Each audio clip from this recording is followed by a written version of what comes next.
Fidelity les ofrece El mundo a dos velocidades. Sí es una buena inversión a largo plazo, lo que pasa es que bueno, deberíamos meter todo en la misma cesta. Hay activos que tienen un componente más cíclico, como pueden ser las materias primas, el oro y el cobre. Y después lo que es la inversión en lo que se llama un bien raíz toda la vida, que es el bien inmobiliario, pues bueno, yo creo que va a tener demanda siempre, ¿no? Entonces, bueno, depende de la parte del ciclo. Pero sí son activos interesantes y a largo plazo, por supuesto. Bueno, ahora estamos en una fase del ciclo de desaceleración en emergentes, y desaceleración global, tanto en economías desarrolladas como en Estados Unidos y los problemas de Europa. En un principio sí parece claro que los emergentes van a seguir creciendo. El otro día el FMI iba a bajar la previsión de crecimiento para el año que viene, pero si hablamos de economías que van a crecer, pues India 7, 6,5, China un 7,5, 8. Hablamos de ingentes de poblaciones, con lo cual pues todo lo que es infraestructuras, todo lo que es el uso de commodities como puede ser cobre, acero. Y el oro tiene otro componente distinto, es quizá más defensivo y bueno, se mueve ahora mismo. Hablamos del oro como inversión en activos financieros, no el oro como inversión industrial o el oro como consumo, ¿no? Hay que separarlo, yo creo. Bueno, aquí nos encontramos con problemas, por un lado, de escasez de oferta. El mejor ejemplo es el petróleo, ¿no?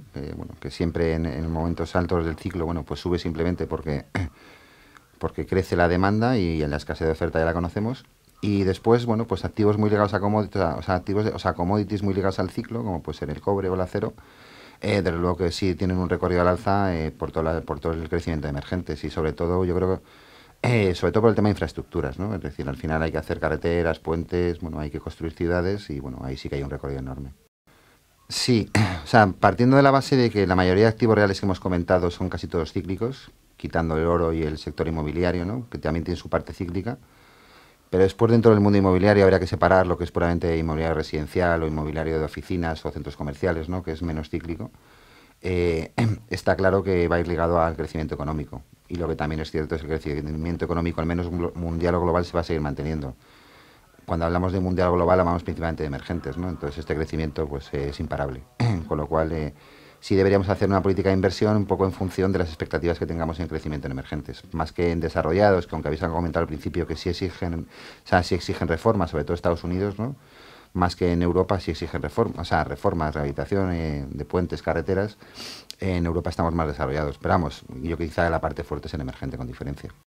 Nos preocupa porque todos tenemos la imagen de que estas economías son economías emergentes, en desarrollo y todos tenemos que venderles productos, pero también tenemos que tener en cuenta que son economías, sobre todo el mejor ejemplo tenemos de China, que son economías exportadoras.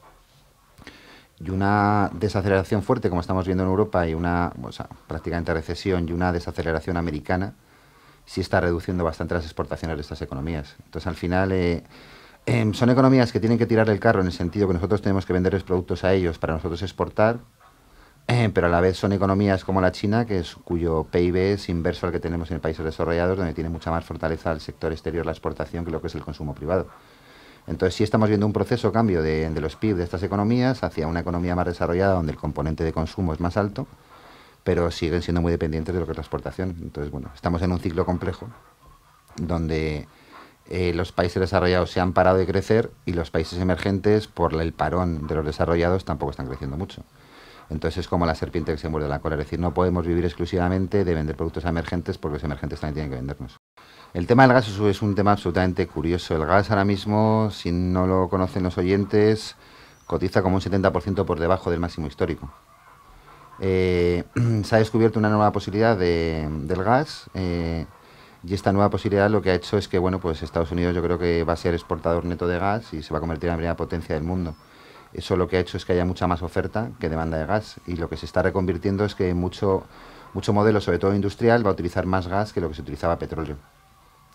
Por ahí sí que vemos un recorrido fuerte y bueno, la mayoría de empresas energéticas americanas ya utilizan este procedimiento de gas, es decir, bueno, pues da igual que cojamos Chevron, Exxon, Marathon Oil, Devon Energy, y por ahí sí que va a haber un crecimiento fuerte. Y después tenemos el tema de los móviles, tenemos otro tema de los...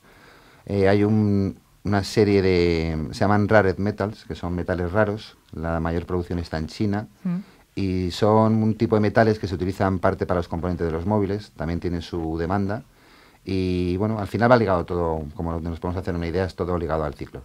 Bueno, a ver si lo que sí parece claro es que las medidas que están tomando los bancos centrales, quitando nuestro Banco Central Europeo, ¿no?, en expansión cuantitativa de los balances y dándole al billete, imprimiendo dinero, es inevitable que a largo plazo tengamos inflación. Eso es inevitable. Entonces, normalmente los activos para protegerse en caso de inflación, pues está claro que son los commodities y sobre todo el real estate, ¿no? Normalmente la mayoría de contratos del sector inmobiliario van ligados a IPC. La diferencia de un commodity es que el commodity no remunera, es decir, un commodity no paga dividendos, pero normalmente un commodity es un refugio en una fase de inflación, y aquí sí hablamos más del oro que de cualquier otro tipo de commodity, y el sector inmobiliario es un refugio clarísimo en época de inflación, ¿no? Entonces estamos viendo un poco cómo los inversores sí se están posicionando, institucionales claramente, en activos ligados a la inflación. Existen ya activos financieros como son bonos ligados a la inflación, donde también mucha gente, muchos inversores se está posicionando. Y bueno, lo que sí parece claro es que nos va a tocar inflación dentro de un periodo. Por ahora hoy ha salido hoy el IPC de Estados Unidos y bueno, ha salido prácticamente cero. No hay problemas de inflación, sino todo lo contrario de deflación, y eso nos implica que quizá la Reserva Federal haga más política cuantitativa, imprima más dólares, intente devaluar su divisa para generar inflación. Y eso al final es positivo para todas las materias primas, primero porque cotizan en dólares, segundo, pues un refugio contra la inflación, y después todo activo inmobiliario yo creo que también tiene recorrido. No es fácil, no es fácil porque, a ver, la mayoría de materias primas cotizan en futuros. Es decir, lo que se compra en el mercado es el futuro del contrato y no el contrato físico. Entonces, sí tenemos en el mundo de los ETFs, que es lo que yo sigo principalmente, sí existen 4 materias primas que se pueden comprar físicamente y lo que compramos es el contado.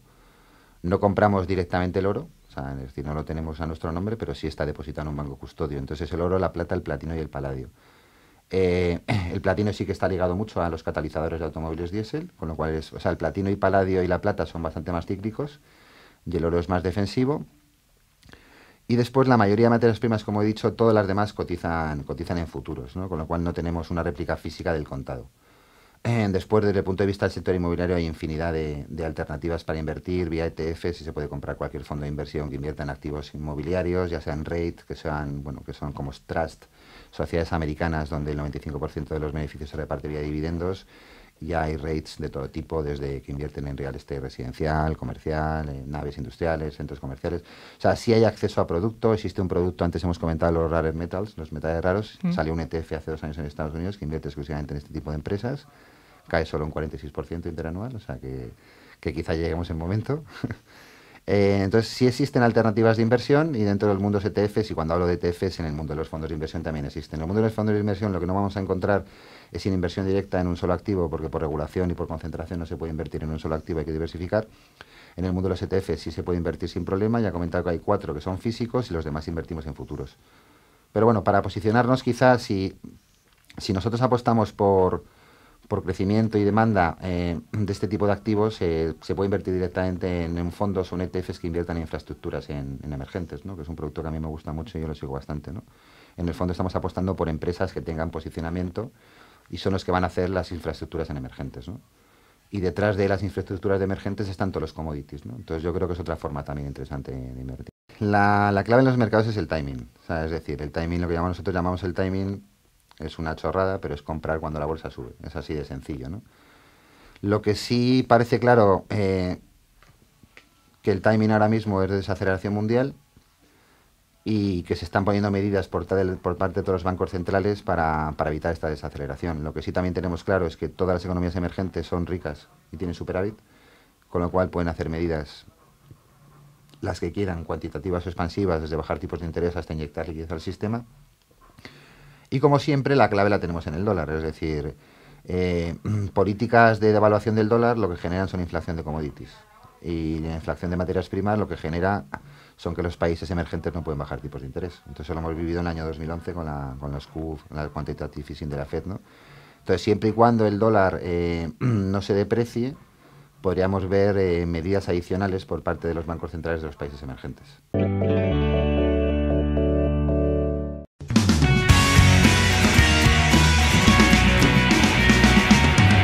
Fidelity les ha ofrecido El mundo a 2 velocidades.